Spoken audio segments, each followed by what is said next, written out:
Haleluya. Puji Tuhan, kita berjumpa kembali di dalam kasih Tuhan Yesus Kristus. Dan saya berharap semua dalam keadaan baik-baik. Dan juga terus berdoa supaya kita semua mengalami kemurahan Tuhan. Mengalami kemurahan Tuhan itu adalah hal yang paling penting di dalam hidup kita. Karena kemurahan Tuhan membuat hidup manusia bahagia. Banyak orang salah di dalam memahami kebahagiaan. Salah memahami arti kehidupan. Mereka pikir manusia banyak uang, maka dia akan bahagia. Sebetulnya manusia banyak uang bisa bermacam-macam keadaan yang ditimbulkan. Karena yang terpenting sih bukan itu. Tapi manusia mengalami kemurahan Tuhan itulah yang paling utama. Ya, kalau kemurahan Tuhan ada di dalam hidup seseorang, maka apa saja yang dia kerjakan akan berhasil. Tapi kalau dia punya uang, dia belum tentu berhasil. Karena apa? Karena uang mempunyai keterbatasan yang sangat banyak. Walaupun manusia punya banyak uang, kalau dia terkendala dengan kesehatannya, maka hidupnya akan susah. Kalau dia banyak uang, dia terkendala dengan hatinya, maka dia lebih banyak hidup di dalam kesusahan. Oleh sebab itu, kita bersyukur bahwa di dalam hidup ini kita boleh mengenal firman Tuhan, boleh mengenal kebenaran yang sesungguhnya, dan itulah sebabnya kami rindu untuk apa yang kami alami, apa yang kami rasakan di dalam hidup ini, itu kami bisa bagikan kepada teman-teman, dan memang Tuhan itu harus dialami. Tuhan itu harus dirasakan.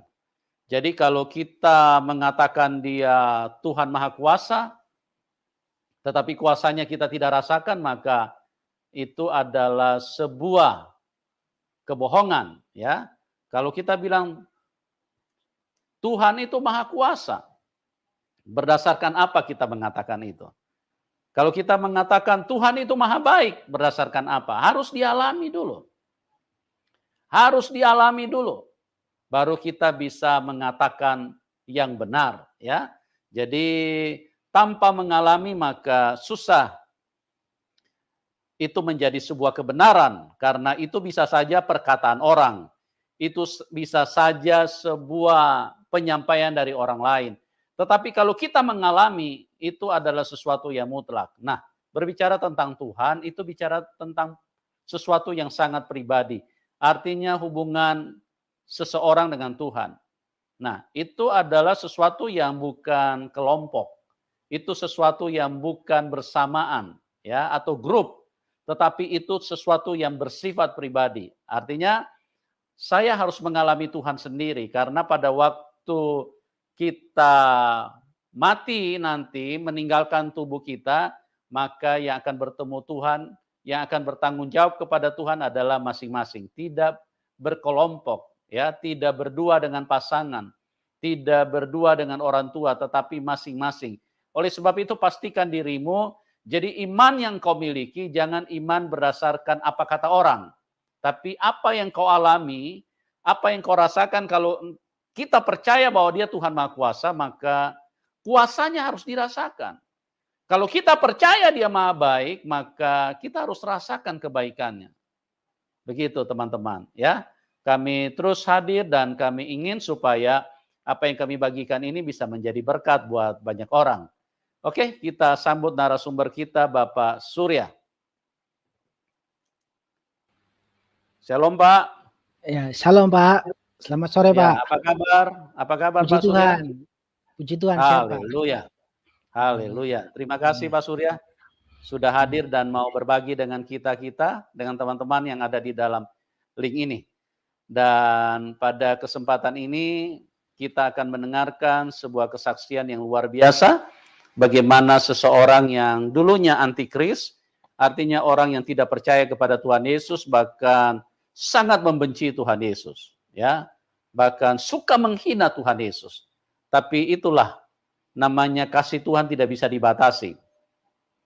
Dan sekali lagi saya ingin menegaskan kepada kita bahwa kasih Tuhan itu tidak dipengaruhi daripada perlakuan seseorang.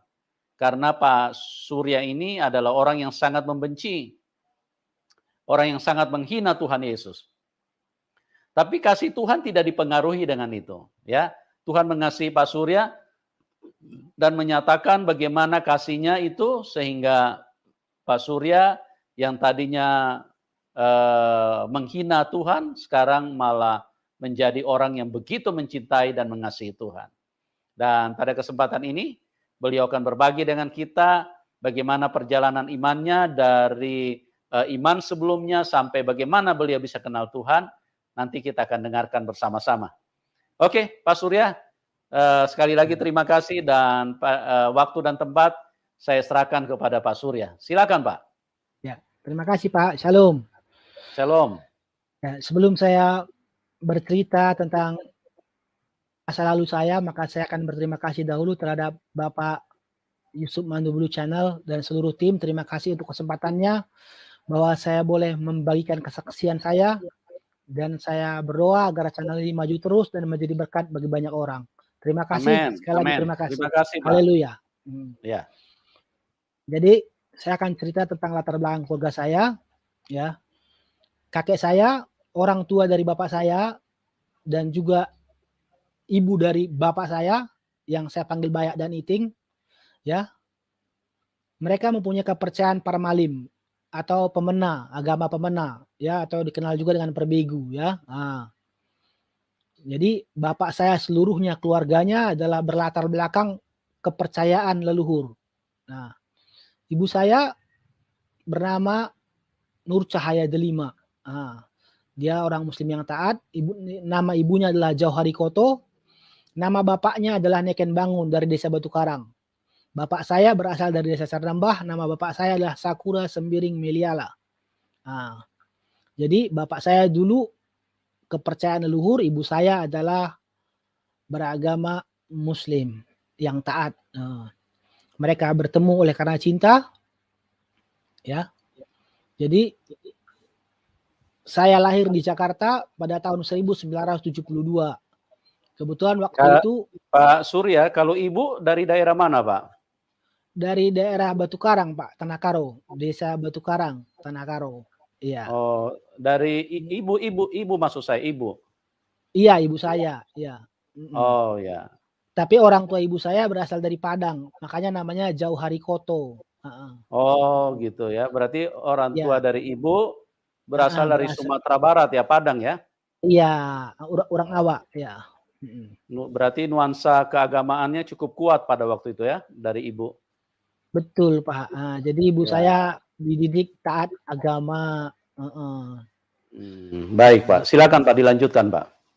Jadi saya lahir pada tanggal 3 bulan 11 tahun 1972 pada hari Jumat. Saya mempunyai 4 saudara. Yang nomor 2 namanya Sukmaika Merdekawati, masih Muslim sampai sekarang. Nomor 3 Roni Arpasera, dia lumpuh sekarang, tapi beragama Kristen sekarang, puji Tuhan. Nomor 4 Lila Lestari, sekarang juga sudah beragama Kristen, nanti akan saya ceritakan semua kisahnya. Yang nomor 5 namanya Erik, itu masih Muslim juga. Jadi itu garis besar keluarga saya, ya.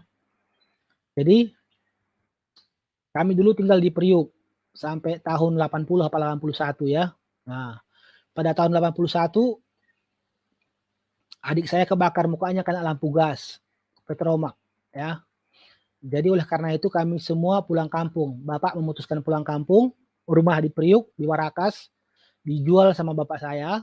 Kami semua pulang kampung. Nah, di kampung kita disambut dengan baik oleh seluruh keluarga besar kita di Desa Sarnembah. Lalu kita jarah ke kuburan dan di sana setelah itu diadakan upacara namanya perumah tendi. Ya, artinya ya kayak perumah begu lah, kayak memanggil roh-roh arwah leluhur.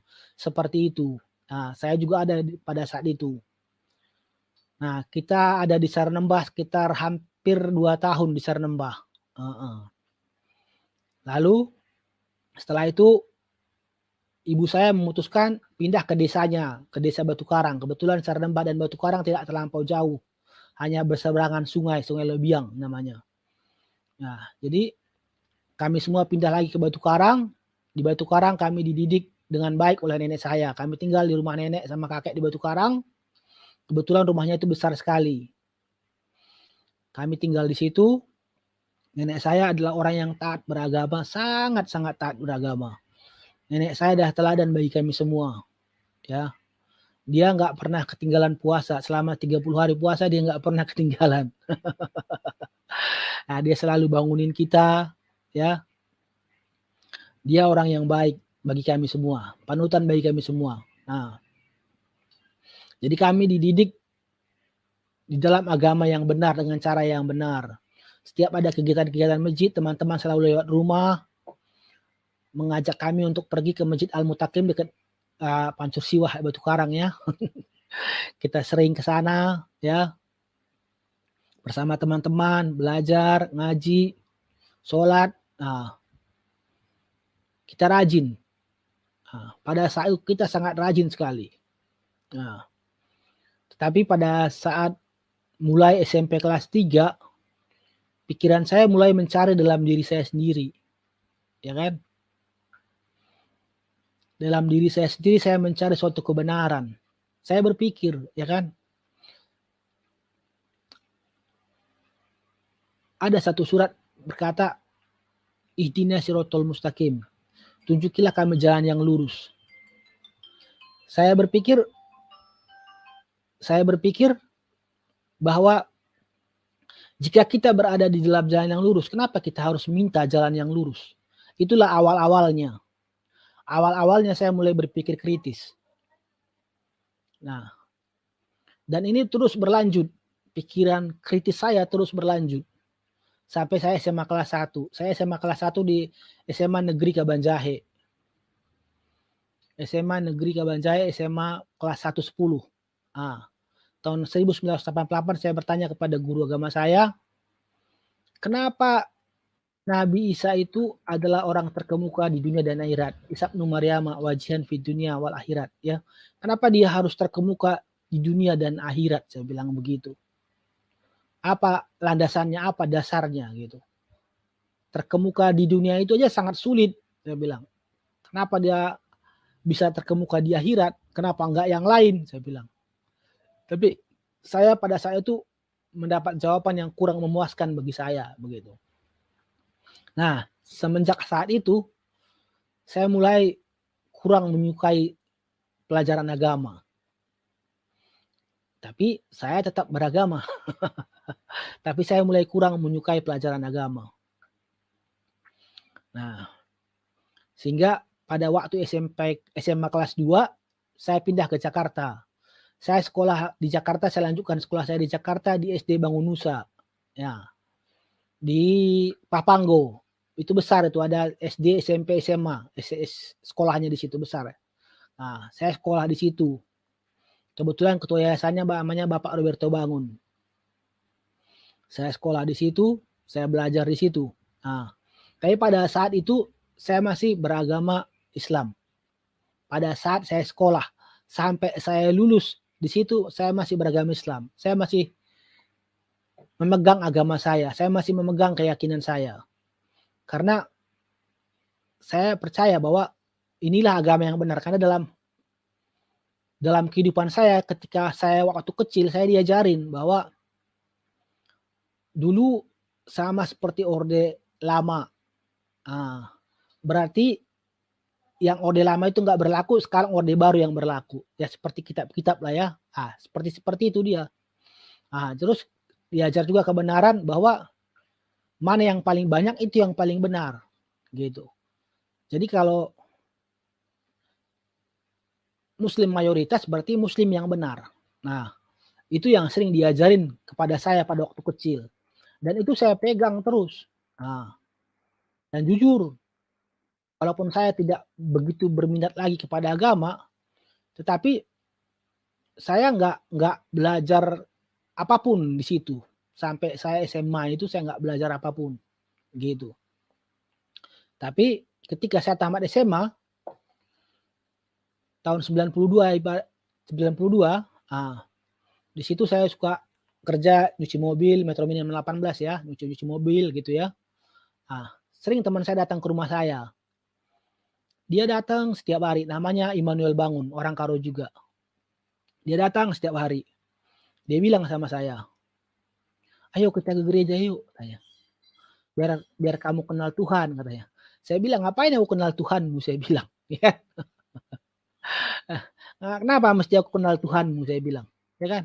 Tuhanmu juga manusia, saya bilang. Terus dia bilang sama saya, di gereja Alpha Indah itu ada Pak Jusproni. Dia juga mantan Muslim juga. Dia nanti bisa ngajarin kamu. Kalau kamu tanya, dia bisa kasih tahu. Enggak, aku tanya dulu kau. Yesus itu makan nasi kan? Makan. Yesus itu makan buah kan? Makan. Terus, aku bilang gitu. Semua yang makannya jadi kan? Saya bilang. Terus itu yang kau sembah. saya begitu kan pun dia nggak marah. Yang luar biasanya dia nggak marah. Dia cuma diam aja. Tapi setiap hari Sabtu, dia selalu ngajak saya. Setiap hari dia coba mampir ke rumah saya.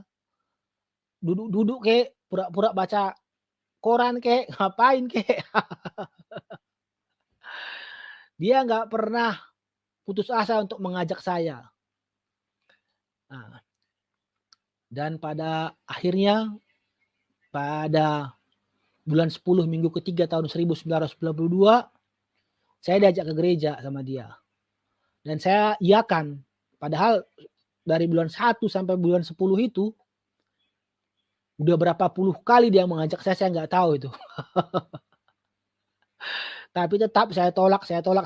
Nah, entah kenapa pada saat itu, bulan 10 minggu ketiga itu, tahun 92, saya mau aja diajak ke gereja sama dia.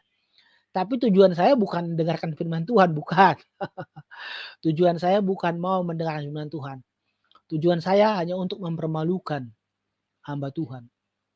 Kebetulan yang khotbah pada saat itu namanya Bapak Maulus Yohanes TH dulu. Pelayan Tuhan di GKRI Alpha Indah. Jadi ketika kita sampai di gereja, lalu Immanuel bilang sama saya, itu pendetanya. Nah, karena saya nggak tahu aturan ya. Yang penting saya ke gereja, saya tanya aja. Nah, gitu aja saya tanya. Kenapa Tuhan orang Kristen itu 3? Kenapa Tuhan itu beranak? Gitu. Kenapa Tuhan itu makan? Kenapa Tuhan itu minum? Kenapa Tuhan itu mati? Orang mati kok sembah? Pendetanya dia macam nangis dia. Pilu hatinya.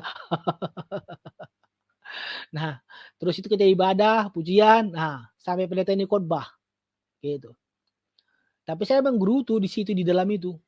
Terus saya tanya, akhirnya pendeta ini di sela-sela khotbahnya itu bilang sama saya, jika engkau mengerti pikiran Tuhan, maka engkau adalah Tuhan. Jawabannya itu benar secara logika, benar, betul. Tapi bukan itu jawaban yang saya mau. Kenapa kau sembah orang mati? Kan jawabannya kan udah jelas itu kan. Apa mau menyembah mayat? Saya bilang gitu. Itu pertanyaan saya. Itu nggak bisa dijawab sama dia. Aduh Tuhan, saya bilang kan. Tapi saya pikir-pikir jawabannya itu benar secara logika. Ya. Tapi pada saat itu saya kesal. Saya mau keluar dari gereja. GKRI Alpha Indah itu.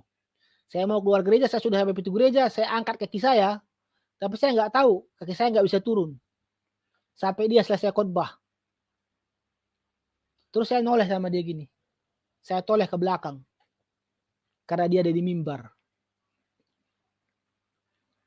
Lalu saya bilang, besok saya Kristen, saya bilang. Pada saat kaki saya di atas tadi, saya udah berdoa supaya kaki saya turun, tapi saya nggak turun. Bahkan saya coba untuk mengingat apa yang pernah saya hafal. Contohnya tendiku si mersikna katanya gitu. Ya, saya coba gitu. Tapi tetap saya nggak bisa. Kaki saya nggak bisa turun. Lalu saya pikir, oh orang ini hebat gitu. Dan saya bilang besok saya Kristen. Nah, pada saat itu ya, salam Pak. Ya, apa yang Bapak baca pada waktu itu, Pak, sehingga Bapak menjadi yakin bahwa Tuhan Yesus ini punya kuasa yang besar? Apa perlu saya baca, Pak? Ya, artinya ilmu-ilmu apa yang Bapak baca pada waktu mantra apa yang Bapak ini? Iya, mantra-mantra berantem lah, Pak, ya. Ya. Iya, saya baca itu ya untuk yang buat ngalahin setan gitu ya. Ya Hmm. ngalahin kekuatan manusia gitu ya. Oh Itu yang gitu. saya baca. Nah, garis besarnya gini, Itu mati kura, mati peri, anak kera, mati terkeri-keri gitu. Malam molong bergesua, malam penakit menjua-jua, itu mantranya. Itu sebagiannya. jadi ilmu-ilmu itu ya, ilmu-ilmu yang Bapak pelajari dulu ya? Yang pernah saya dengar, Pak. Oh ya, oke. Iya, Baik. Iya. itu. Terus Pak, silakan Pak. Ya, kasih Pak. Ya. Jadi itu yang saya bilang sama Bapak Maulisianes itu. Besok saya Kristen, saya bilang. Tapi pada saat itu saya nggak tahu apa-apa. Bahkan maaf ya, guru saya juga nggak tahu apa-apa. Orang yang saya bilang besok saya Kristen, yang saya tanya pun nggak tahu apa-apa. Itu anehnya, saya mau jadi Kristen. Nah, dari saya nggak suka Tuhan. Kenapa saya nggak suka Tuhan? Karena di dalam kepercayaan lama saya, ketika saya percaya Yesus itu Tuhan, berarti saya mendoakan Tuhan. Berarti saya mengakui dia anak Tuhan. Kan ada ke dalam kepercayaan kami, lam yalid walam yulad. Allah itu tidak beranak dan tidak diperanakan. Yang pertama. Yang kedua, kalau saya percaya Yesus itu Tuhan, saya musyrik. Artinya saya mendoakan Tuhan. Itu dalam pikiran-pikiran saya. Makanya saya gak mau jadi Kristen dari tahun 88 sampai terakhir itu. Sampai saya dijemput sama Tuhan dengan paksa. Itulah istilahnya ya. Dengan paksa. Dengan keterpaksaan. Saya akhirnya percaya Tuhan. Dan setelah itu saya pulang. Saya pulang ke rumah. Saya pulang ke rumah. Lalu saya mau menceritakan bahwa saya percaya Tuhan. Yang pertama yang saya cari itu sahabat saya perempuan. Saya cerita sama dia. Dia nggak terima saya Kristen, dia mabuk. Dia hina saya. Ya. Dia hina saya, maaf ya. Dan dia bilang satu kata-kata, Yesus tai, katanya. Itu kata-kata yang keluar dari mulutnya. Saya simpan itu, saya bilang jangan, gila kamu nanti, saya bilang gitu. Ya nggak tahu juga, dia jadi gila beneran waktu itu sementara. Ya, namanya saya simpan ya, namanya ini saya simpan ya. Orang-orang Pungben mungkin tahu. Jadi itulah yang pertama. Dan yang kedua, tantangan saya ketika masuk Kristen, adik-adik saya nggak suka sama saya. Yang nomor 2, apalagi nomor 2 ya, dia sangat taat sama agama dulu ya. Terus bapak saya juga nggak suka sama saya. Dan semenjak saya Kristen malah bapak saya jadi taat beragama. Taat kepada agama dia. Jadi bapak saya bilang sama saya, kalau kau jadi Kristen, kau nggak akan mendapat apa-apa. Kau jadi miskin. Tinggalkan Yesusmu itu. Jangan kau jadi Kristen, katanya. Tapi saya bilang sama bapak saya boleh kehilangan apapun, Pak. Saya cukup pegang Yesus, saya nanti hidup, saya bilang. Kalian nanti lihat, saya cukup pegang Yesus, nanti kalian lihat, saya hidup, saya bilang. Itu yang saya bilang sama bapak saya. Ibu saya juga kurang menerima keputusan saya. Jadi ibu saya nggak negur saya. Oleh karena ketidaknyamanan ini, akibatnya saya tinggal di numpang tinggal di rumah hamba Tuhan, Bapak Edi Sabto di Palem Raya. Kalau nggak salah nomor 834 Blok F kalau nggak salah nomornya. Di belakang Galaksi sana rumahnya. Almarhum Bapak Edi Sabto Weda. Saya tinggal di situ. Saya ngajar sekolah minggu, saya belajar Alkitab bersama beliau. walaupun dalam ketidakmengertian saya tadi. Gitu. Tahun 96, saya mulai menyurati kakek nenek saya di kampung, di desa Batu Karang, dan saya bilang, Cana sayang sama Bulang, Cana sayang sama Karo. Tapi Cana sudah Kristen sekarang. Mereka tahu bahwa dalam isi surat saya itu, saya seperti menasehati. Saya bilang ya, seperti jikalau kita mengerti sesuatu, maka pilihlah yang benar, saya bilang. Pilihlah yang benar, saya bilang. Nah, karena penekanan kata-kata saya itu dia mengerti, pasti tujuan saya itu ke Kristen gitu. Akhirnya nenek saya datang ke Jakarta, mata saya sebelah kiri ditonjok mata saya. Ya itu hadiah dari nenek, puji Tuhan lah ya. Nah, nenek saya itu udah meninggal juga ya. Nah, setelah itu saya melakukan penginjilan, ya, terus melakukan penginjilan dan puji Tuhan ada jiwa-jiwa dimenangkan. Kalau dibilang banyak ya puji Tuhan lah ya. Karena target saya dulu ya 1 jiwa 1 bulan. Bukan dari kalangan orang percaya, bukan. Tapi dari kalangan orang yang tidak percaya. Nah, kita bicara dari hati ke hati gitu. Kita nggak singgung agama gitu. Kita cerita saja, cerita. Nah.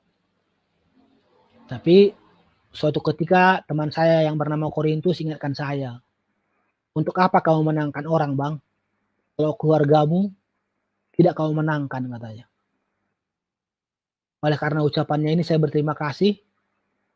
Saya tinggalkan pelayanan saya di Lampung. Saya kembali ke Jakarta. Saya kembali kepada keluarga. Saya bekerja di PT Denipon Planting Center. Saya bekerja di situ. Saya melakukan apa yang terbaik bagi keluarga agar terjadi penerimaan kembali. Jadi saya sungguh-sungguh bekerja, ya, sampai saya jadi karyawan terbaik berapa kali lah ya di beberapa perusahaan ya. Iya. Saya sungguh-sungguh bekerja banting tulang untuk keluarga saya. Bahkan untuk uang saya nggak pegang. Uang saya kasih seluruhnya kepada ibu saya. Untuk menyenangkan hati seorang ibu. Gitu. Jadi ketika ibu saya lebaran, kita lebaran, ikutan sungkem, minta maaf sama orang tua. Itu terus saya lakukan. Nah, terus pada tahun 1997 apa ya? Apa 98 ya? Ketika nenek saya sudah meninggal, ya, nenek saya sudah meninggal, kakek saya datang. Kakek saya datang ke Jakarta. Dia cita-cita sama saya. Kakek saya ini juga dulu bukan beragama Kristen, beragama Muslim juga yang saya bilang tadi, Neken bangun tadi. Kita cerita-cerita di Cilitan, di Mayasari Bakti sana, kita cerita-cerita. Setelah kita cerita-cerita, akhirnya diputuskan. Nah, aku mau Kristen. Aku mau seperti kamu, katanya. Ya udah, Bulang, saya bilang. Akhirnya kita cari gereja kesukuan. Bulang itu ke gereja di sana, dan akhirnya dia percaya, dibaptis, dan sampai meninggalnya dia dibaptis. Jadi ini adalah buah pertama dari keluarga besar saya. Dan yang ajaibnya, dulu ketika kakek saya meninggal, ya, kakek saya meninggal kan agamanya sudah Kristen. Nenek saya kan agamanya Muslim. Ya. Kita mau dikubur, terus kebetulan yang gali kubur kan kami, cucu-cucunya. Terus aku tanya sama paman, sama bibi lah ya, di mana nanti kuburan Bulang, saya bilang. Lalu ditunjuk yang jauh sana. Sana, katanya. Yang jauh daripada tempat kuburan nenek saya. Terus kita bingung, kita mau gali, ya kan? Kita kan sayang sama nenek kita. Kita sayang sama kakek kita. Kita percaya mereka dipertemukan dengan cinta. Kan kita tidak bisa pisahkan cinta mereka kan? Nah, itu pikiran saya. Akhirnya saya gali di samping kuburan nenek saya. Mereka marah, mereka bertanya sama saya, "Kenapa kamu gali di sampingnya? Kenapa kamu nggak gali di sana?" katanya. Lalu saya bilang, "Waktu hidupnya aja mereka tidak dipisahkan oleh Tuhan. Masa matinya kita yang pisahkan?" Aku bilang. Ya, ada kuburannya waktu di Rajabana Channel itu ada, saya kirim kuburannya itu. Bagaimana 2 orang yang berbeda agama bisa dikubur berdampingan karena mereka suami istri. Nah, mukjizat kedua yang Tuhan berikan di dalam kehidupan saya dalam melayani Tuhan. Hal yang tidak mungkin, karena menurut aturan lama itu tidak boleh, tidak bisa. Tapi ternyata faktanya bisa.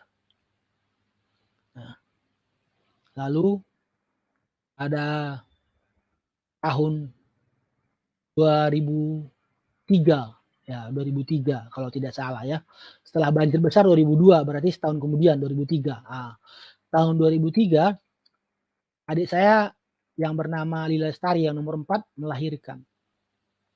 Dia melahirkan anaknya kecil, cuma 1 kilo 8 on, kecil kali anaknya.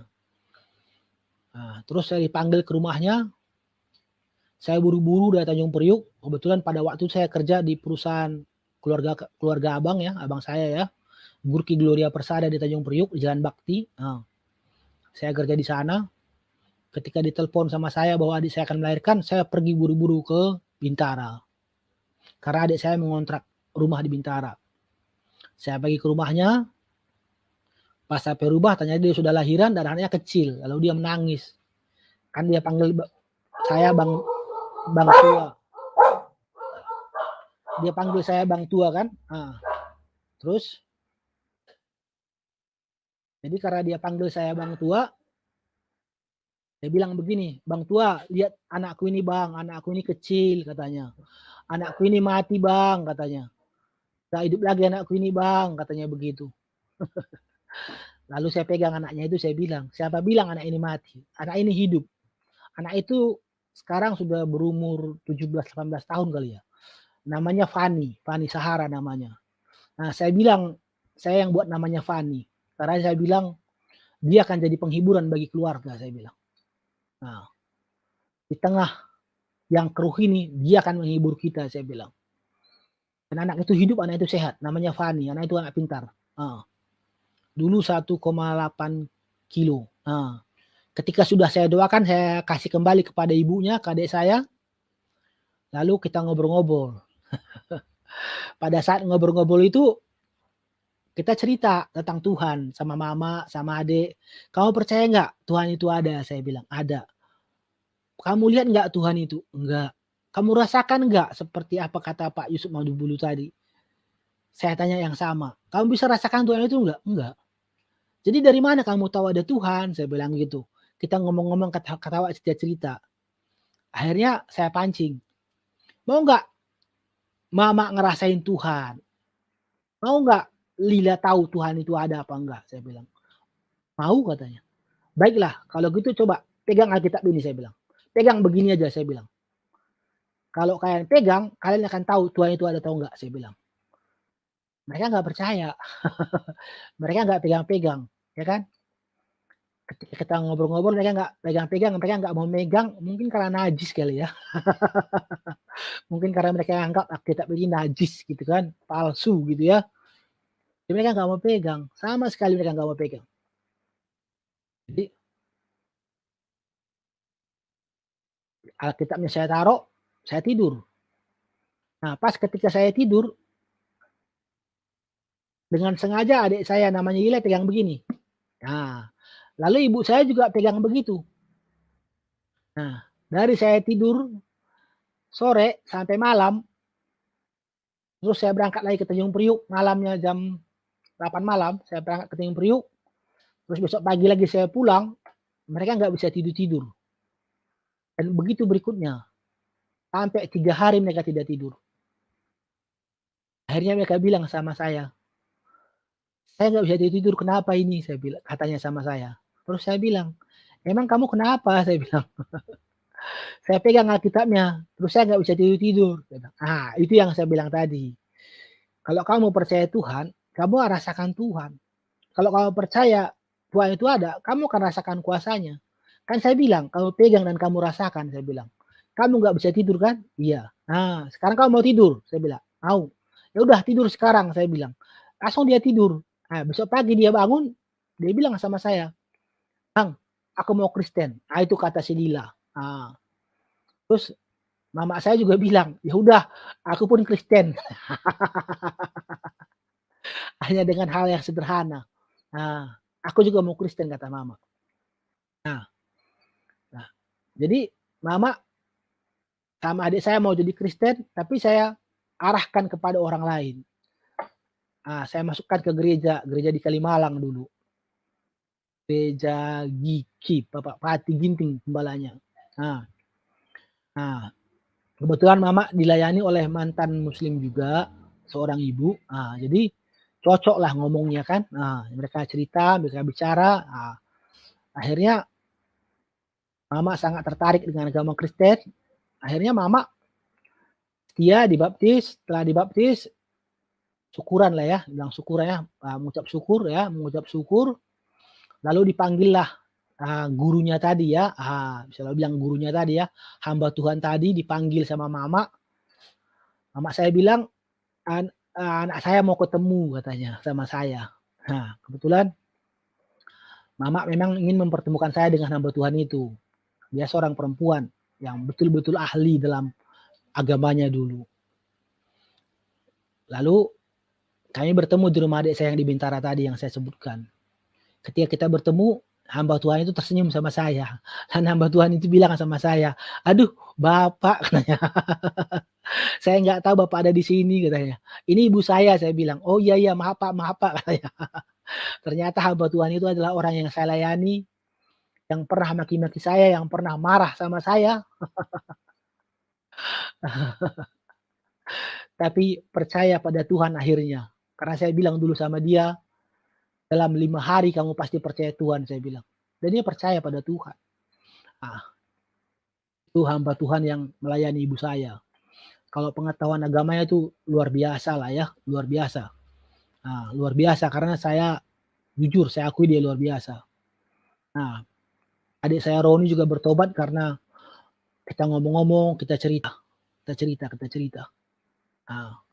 Akhirnya 5-6 jam Roni percaya sama Tuhan. Saya cerita, logikanya gampang aja, saya bilang sama dia. Kamu percaya Allah itu satu, saya bilang. Percaya. Oke, saya bilang. Coba jelaskan alasanmu. Terus yang kedua, kamu percaya Allah itu harus disembah? Percaya. Kenapa? Saya bilang. Kok mau kau nyembah Allah? Saya bilang. Kita cerita. Akhirnya dia percaya Tuhan itu Yesus. Dengan cerita-cerita sederhana. Dengan hal-hal yang sederhana. Nah, tapi untuk menobatkan bapak saya, itu hal yang luar biasa bagi saya. Sangat, karena semenjak saya percaya Tuhan, bapak saya gak pernah lagi ngomong sama saya. Ngomongnya cuma dari tahun 92 sampai 2004 lah ya, 2004. Ngomongnya cuma 3 patah kata. Udah makan? Udah 3 kalimat saja. Sudah makan kau? Sudah. Udah nggak ngomong lagi sampai malam itu. Nanti malam, dari mana kau? Dari luar. Udah nggak ngomong lagi. Paling tinggi ngomongnya cuma 3 kalimat dalam 1 hari. Dia nggak mau ngomong lagi sama saya. Karena saya percaya kepada Tuhan Yesus. Dan mungkin karena omongan saya bilang, saya punya Yesus saja cukup gitu. Atau mungkin dia sekali saya nggak tahu. Tapi suatu ketika, saya nggak tahu kenapa tangannya bengkak. Telunjuknya bengkak. Jari telunjuknya bengkak. Bengkak sekali, besar bengkaknya. Dan bernanah. Saya nggak tahu sakit apa. Kita udah bawa ke dokter. Itu udah berminggu-minggu. Mungkin ada kali 2-3 minggu tuh. Udah dibawa ke dokter. Tapi tetap bengkak. Dan setiap malam bapak saya nangis. Ya, kalau tidur dia miring. Karena tangannya bengkak itu dia tidurnya miring. Pegang begini tidurnya. Dia pegang seperti ini tidurnya. Terus dia nangis. Gitu. Saya sebagai anak saya nggak tega. Saya sama sekali nggak tega melihat bapak saya menderita. Lalu hari pertama saya mau dekatin bapak saya, tapi saya tahu bapak saya emosian. Bapak saya emosian gitu. Memang semenjak saya percaya Yesus, saya nggak pernah melawan bapak saya nggak pernah ngelawan mama saya nggak pernah ngelawan. Makanya ketika bapak saya meninggal pun, bapak saya selalu bilang sama orang-orang, saya anak paling disayang. Karena saya nggak pernah ngelawan. Tapi itu semenjak percaya Yesus sebenarnya. Nah, jadi ketika bapak saya sakit, saya mencoba untuk mendoakannya. Tapi saya nggak berani mendoakannya terlalu dekat karena saya takut kalau dekat, nah terlalu dekat sama dia nanti didengarnya suara saya begitu. Ya kan? Jadi saya mendoakannya dengan di atas tangan dia yang sakit tapi dari jauh. Saya berdoa sama Tuhan karena saya bilang sama Tuhan, saya mau bapak saya sembuh. Lalu saya berdoa sama Tuhan, Allah kuasa melakukan segala perkara. Allah maha kuasa, Dia ciptakan seisi dunia, atur segala masa. Allah ku maha kuasa. Karena ayah saya sakit sekali, sangat sakit. Karena dia bukan sakitnya itu buat dia meriang, ya panasnya tinggi. Tapi ketika saya doakan saya nggak tahu kenapa. Saya nggak tahu apa cara Tuhan. Besok pagi sakit itu hilang lenyap tanpa bekas. Kempes langsung. Itu Tuhan yang luar biasa. Dan setelah itu bapak saya mulai memperhatikan saya. Walaupun kita nggak ngomongan gitu. Jadi itulah jujur ya, itulah perjumpaan saya terakhir dengan bapak saya. Karena setelah itu dia pulang kampung. Setelah itu dia pulang kampung. Dan saya nggak tahu bagaimana ceritanya dia percaya Tuhan di kampung. Dibaptis di desa Saranembah. Dia setia. Setelah itu dia setahun lagi hidup. Dia meninggal tahun 2005. Dia setia ke gereja. Setia sebagai jemaat. Dan meninggal di Saranembah dalam keadaan Kristen. Itu bapak saya. Itu adalah kisah nyata dari keluarga saya. Nah, jadi saya percaya bahwa hanya Tuhan Yesus adalah Tuhan yang benar. Ya. Saya percaya bukan dari kata orang.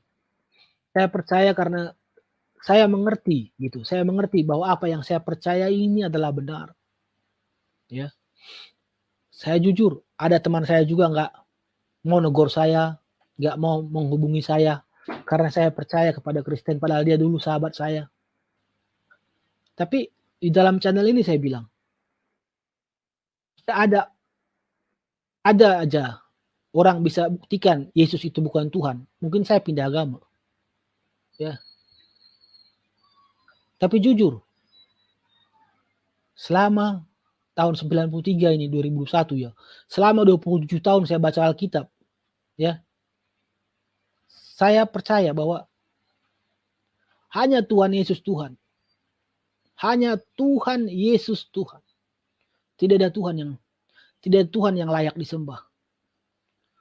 Alkitab jelas menggambarkan hal itu. Ya. Nah, ketika saya bisa membawa ibu saya, ketika saya membawa bapak saya ke gereja, bukan ya menobatkan bapak saya melalui doa saya tadi ya, bukan saya yang membawa bapak saya, bukan. Bapak saya bertobat itu saya nggak tahu kenapa. Saya hanya mendoakannya saja. Tapi dia mati dalam keadaan sebagai orang percaya. Kalau ibu saya memang saya layani, kita cerita memang, adik saya Roni. Nah, dengan yang percayanya saya, keluarga saya sekarang sudah 3 percaya Tuhan. Karena bapak saya, ibu saya sudah meninggal, tapi keponakan saya banyak juga yang percaya pada Tuhan Yesus. Nah, inilah kesaksian saya bahwa jika kita mencari suatu kebenaran, kita harus selidiki dengan benar. Apakah memang benar kita ada di dalam keadaan yang benar? Karena Yesus sendiri berkata, akulah jalan kebenaran dan hidup. Ya.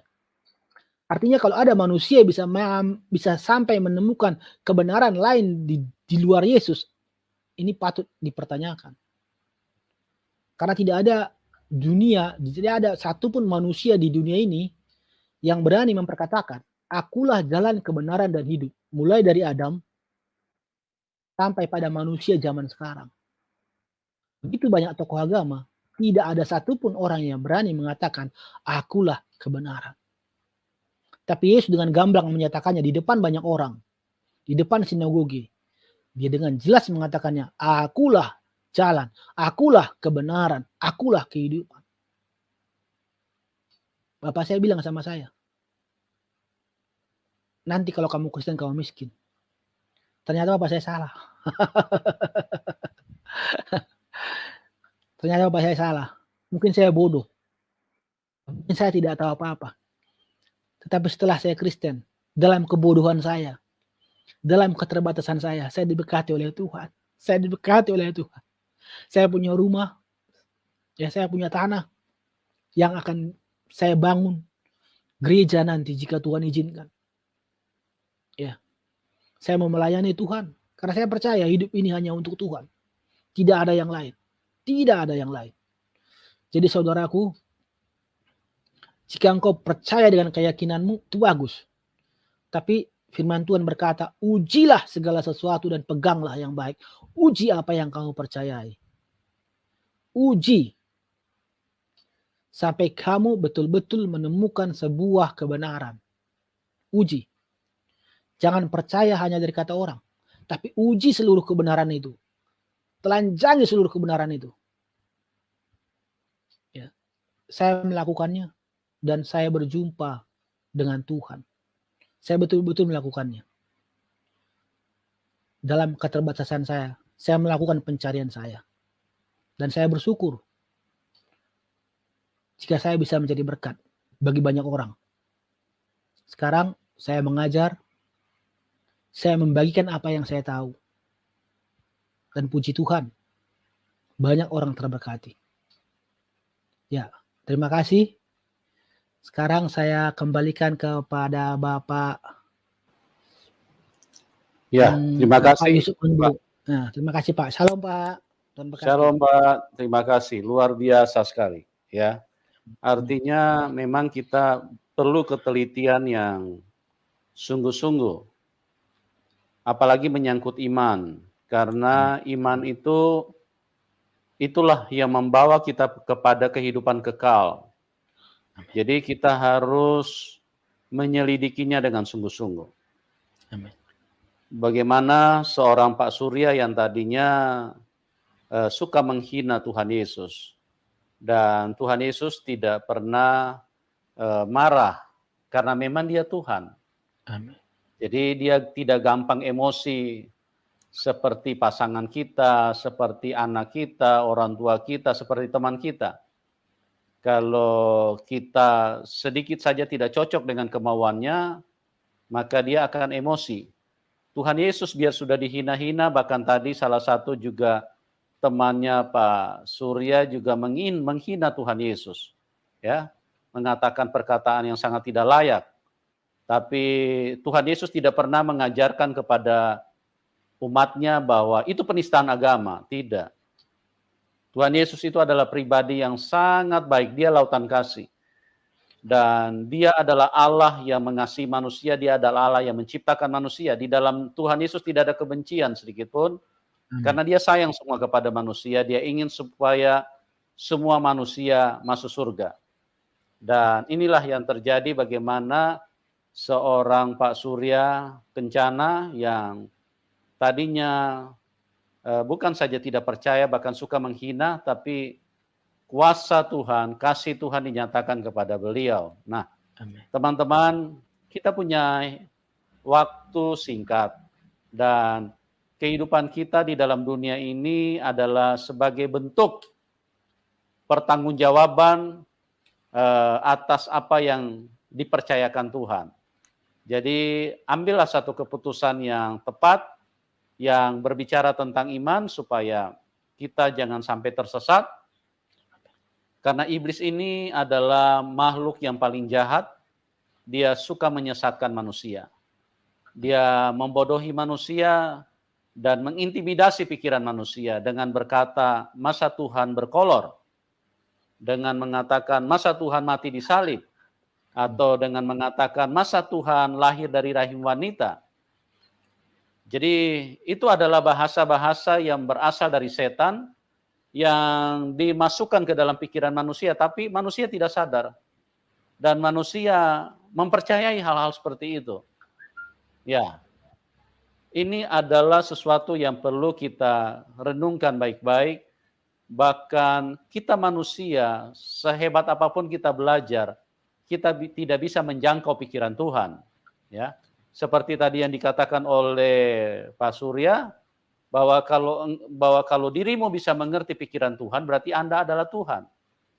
Kita tidak bisa mengerti karena Tuhan itu terlalu dahsyat. Tetapi cara-cara yang Tuhan perkenalkan kepada kita itu harus sesuatu yang bisa diterima oleh akal sehat manusia. Ya, kenapa dia lahir dari rahim wanita? Karena memang begitulah konsepnya Tuhan. Bahwa setiap manusia yang lahir harus dari rahim wanita. Tidak mungkin kan Tuhan turun dari langit, kalau dia turun apalagi dalam keadaannya yang sesungguhnya, dalam keadaan kealahannya, bisa hancur dunia ini, bisa jadi debu. Tidak mungkin itu, ya. Jadi kalau setan membisiki pikiranmu dengan berkata, masa Tuhan lahir dari rahim wanita. Nah, itu setan sedang berbohong di dalam hidupmu. Jangan percaya itu. Percayalah bahwa konsep Tuhan itu adalah konsep kebenaran. Ya, kalau dikatakan bahwa masa Tuhan mati di salib, ingat Abraham dan Ishak, bagaimana Tuhan pernah memerintahkan seorang bapa untuk menyembelih anaknya. Kenapa Tuhan melakukan itu? Kenapa Tuhan memerintahkan Abraham untuk melakukan itu? Untuk membuka pikiran kita yang bodoh ini, maaf ya, untuk membuka pikiran manusia yang bodoh ini, supaya ngerti bahwa satu ketika Bapa di surga akan mengorbankan anaknya di kayu salib, ya. Jadi jangan bertanya-tanya lagi, itu pikiran setan itu yang masuk di dalam manusia yang selalu mengatakan, masa Tuhan mati di salib? Nah, semuanya itu sudah ada penjelasannya. Sebelum Tuhan melakukan, dia sudah kasih pengertian, penjelasan terlebih dahulu, supaya kita ini jadi pintar. Karena kalau kita tidak jadi pintar, maka kita dibodohin setan terus. Begitu teman-teman, ya. Terus masa Tuhan berkolor. Nah, ingat teman-teman, baca itu Alkitab, ya. Alkitab itu adalah kebenaran yang sesungguhnya. Bahkan di Alkitab sudah dikatakan bahwa pada saat manusia jatuh ke dalam dosa, bukan hanya berkolor, dia telanjang. Nah, siapa yang bisa tebus dosa itu? Itulah Tuhan. Karena tidak ada manusia yang bisa tebus dosanya. Manusia semua berdosa. Mau pakai apa dia tebus? Ya, kalau orang menggadaikan sesuatu, kalau sesuatu tergadai kepada orang lain, berarti dia sedang kekurangan uang, makanya dia gade. Nah, kalau dia lagi menggadai, berarti dia tidak punya apa-apa. Nah, bagaimana dia bisa tebus? Harus orang kaya yang tebus. Begitu juga, bagaimana dosa itu bisa ditebus? Sedangkan manusia semua sudah berdosa. Ya, manusia telanjang itu, jangan bodoh. Jangan jadi orang pikiran yang dibodohin setan terus. Masa Tuhan berkolor? Masa Tuhan berkolor? Begitu. Jadi pintarlah sedikit supaya kita ini tidak gampang dibodohi setan. Nah, berdasarkan itulah makanya pada waktu Tuhan disalib, dialah yang menebus itu. Dia ditelanjangi supaya apa? Supaya bagaimana manusia dipermalukan sejak dari Taman Eden oleh si jahat, si iblis itu, Tuhanlah yang menanggung semua itu. Begitu teman-teman. Ya. Nah, Tuhan Yesus berkata juga, akulah jalan kebenaran dan hidup. Tidak ada satu pribadi yang pernah berani berkata seperti itu. Akulah jalan kebenaran dan hidup. Yohanes 14 ayat 6. Tidak ada seorang pun yang dapat datang kepada Bapa kalau tidak melalui aku. Akulah jalan. Nah, di luar Tuhan tidak ada jalan. Bagaimana manusia mau ke surga? Mau di mana jalannya, teman-teman? Logikanya di mana mau pakai jalan tol? Tidak ada jalan tol yang ke surga. Akulah jalan. Tuhan Yesus sudah membuktikan 2000 tahun yang lalu. Dia naik ke surga dan disaksikan oleh ratusan mata pada waktu itu. Dia naik. Itulah jalan yang dibuka Tuhan. Itulah jalan yang menuju kepada Bapa. Karena di dalam kekuatan Tuhan manusia akan diubahkan dan akan naik ke atas. Itulah jalan yang diperkenalkan Tuhan.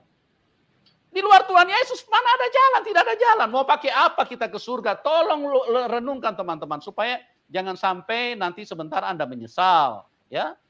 Wih, kalau tahu begitu mendingan dari dulu saya percaya Tuhan Yesus. Nah, itu sudah terlambat kalau Anda sudah mati. Tidak ada kesempatan lagi untuk bertobat. Tidak ada kesempatan untuk keluar dari neraka. Akulah jalan kebenaran. Ya, dialah jalannya. Dan jalan ini adalah kebenaran. Di luar Tuhan Yesus tidak ada kebenaran. Akulah kebenaran, itulah Tuhan. Ya, makanya di dalam mulut Tuhan Yesus tidak ada dusta. Oleh sebab itu, karena dia tidak berdosa, tidak ada dusta, ya, tidak ada kenajisan yang nempel di dalam hidupnya, maka pada waktu setelah menyelesaikan penebusan dosa, dia mati, kuburan jebol. Setan tidak bisa tahan dia di situ. Kalau manusia-manusia yang lain terkunci semua dalam kuburan. Karena apa? Itu membuktikan bahwa semuanya manusia dan berdosa. Ya, kalau Tuhan, dia hanya memakai tubuh manusia, dia bukan manusia.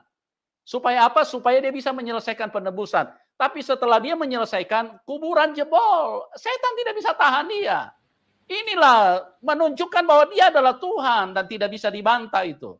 Coba carilah salah satu manusia Anda sebutkan kepada saya yang pernah keluar dari kuburan. Kalau ada, bilang sama saya, apa kepercayaan dia? Saya bisa ikut dia, ya. Tidak ada satu manusia yang pernah keluar dari kuburan, hanya Tuhan Yesus. Akulah jalan kebenaran dan hidup. Dan dialah hidup. Makanya di dalam dia tidak ada kematian. Dia pernah mati hanya untuk menebus dosa kita. Supaya apa? Supaya dalam dia kita yang seharusnya mati, kita menjadi hidup. Oh, luar biasa sekali. Terima kasih buat Pak Surya yang sudah bersaksi kepada kita dengan luar biasa pada malam hari ini.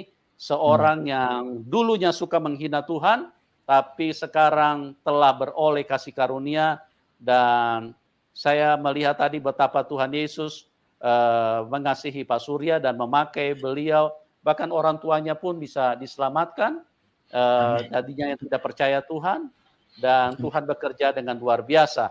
Ya, Pak Surya, mungkin Bapak bisa memberikan sedikit pesan-pesan kepada teman-teman yang belum kenal Tuhan, Pak, supaya jangan sampai Bapak sudah mengalaminya, terus kemudian mereka berkata, saya belum dengar kesaksian itu.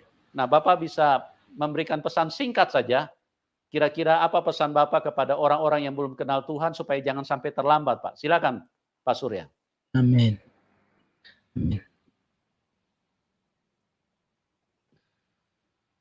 Banyak orang selalu berkata bahwa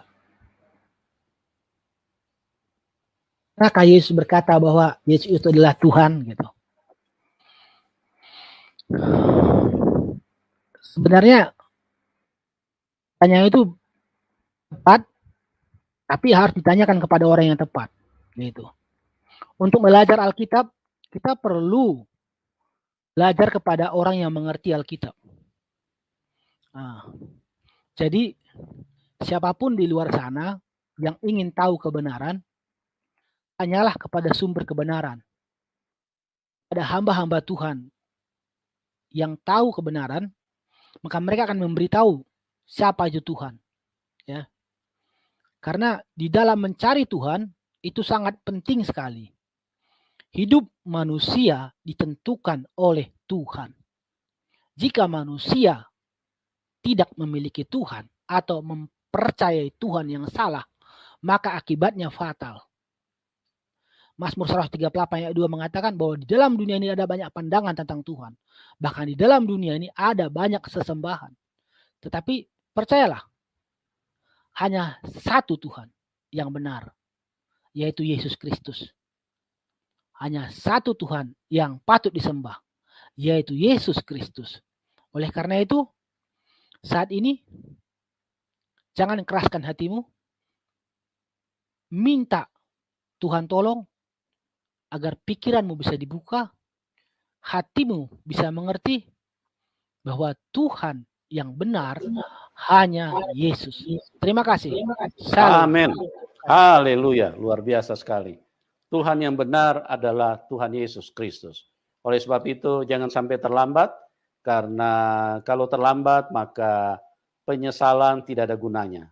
Karena manusia kalau sudah mati tidak bisa keluar di dalam neraka, tidak akan berpindah-pindah dari situ. Ya, bagaimana pembuktiannya? Bagaimana hal ini menjadi akurat bahwa manusia tidak bisa pindah-pindah? Kalau dia sudah masuk neraka, dia tidak bisa keluar dari situ. Lihatlah, tidak ada orang yang sudah masuk dalam kubur dan terus kemudian dia keluar lagi, terus kemudian malam-malam dia ketok pintu rumah, aku sudah bangun. Nah, itu berarti dia bisa pindah tempat, ya. Manusia tidak bisa pindah. Kalau dia ke surga, dia selama-lamanya di surga. Kalau dia ke sudah masuk di dalam neraka, diterkam setan, nah selama-lamanya dia di situ, tidak bisa keluar dari situ. Nah, sebelum terlambat, mari carilah kebenaran itu dan buka hatimu supaya jangan terus membenarkan diri, karena kebenaran itu hanya Tuhan yang punya. Tidak ada kebenaran di luar Tuhan. Hanya Tuhanlah kebenaran itu, sang kebenaran itu, ya.